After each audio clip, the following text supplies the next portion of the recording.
Hello everyone, welcome to Red 5 Standing By. I'm Andrew. In today's video, I want to talk about characters from the novels, comic books, and animated shows making their jump into live action. Now, for whatever reason, Lucasfilm seems to be hesitant to do this. I mean, we have gotten a couple of characters like Saw Gerrera show up in the standalone films, but for the most part, it seems that the other forms of canon are adjusting to the films and not the other way around.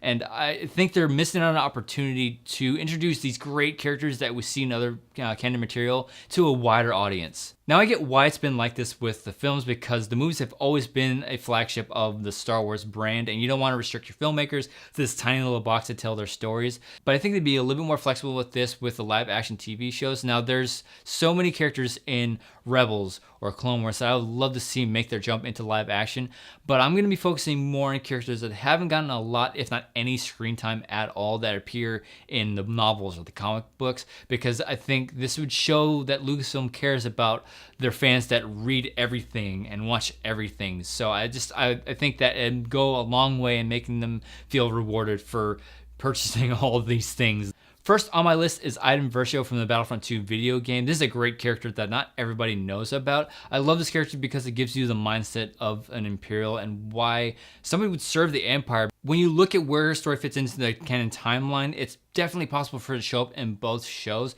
At the beginning of the game, she's a member of the Empire, but when it starts to crumble and the Emperor's contingency plan starts to take effect, she sees it for what it is, and then she defects to the New Republic. And I think it would be amazing to see her cross over into both shows. In The Mandalorian, she can be a member of the New Republic, helping to deal with the remaining remnants of the Empire. But then when you see her in the Cassian Andor show, she's a member of the Empire, and she has to deal with Cassian and all that stuff. I think it would be really cool to see her jump into both shows. And as far as casting goes, you don't have to do anything because I think Janina Gavankar would be more than willing to take on this role again. When you watch her in interviews talking about the video game, she's so enthusiastic, and she read the book Inferno Squad for the Audible audiobook, and she's really good in that as well. So I don't think you'd have to ask her twice to take on this role again. Next on my list is Rey Sloane from the Aftermath trilogy. This is a key character from that book series and a character that non-book readers need to know about. She understood that the Empire couldn't regain the power it once had without a figurehead,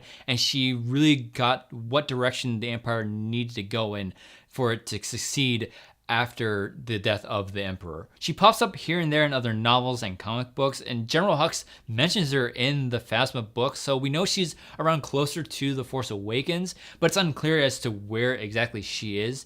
So appearing in both shows is possible, I think, but I think she's more fit to appear in the Cassian Andor TV series because of where she ends up after the Aftermath trilogy. I'm not going to spoil it for you, but I think she is in command of her own Star Destroyer and where the timeline fits into the Cassian Andor series. It's kind of hard to keep track of where everything lines up. I'm going to have to watch Star Wars Explained and see where exactly everything fits in, but I think she'll be more effective in the Cassian Andor series because she could just have to be dealing with Cassian while he's on one of his missions. So I think she'd be more effective in that TV series than what she would be in the Mandalorian TV series. And last but certainly not least on my list is my favorite Rebel pilot, Wedge Antilles. Yes, he's a character from the original trilogy, but he's only in a handful of scenes and doesn't get enough love in those movies, in my opinion. I mean, he's a founding member of Rogue Squadron, lived through 2 Death Star assaults.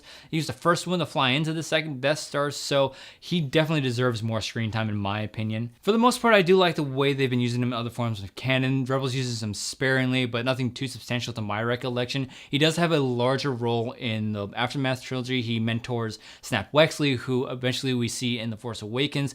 He forms Phantom Squadron, who takes part in the Battle of Jakku. So he's been a key member of both the Rebellion and the New Republic, so it makes perfect sense as to him showing up in both of these TV shows. And as far as casting goes, Dennis Lawson really hasn't expressed any interest in coming back to Star Wars. He might change his mind, but in this case for these shows, I think that he's a little too old for the role now because of where these stories line up in the canon timeline.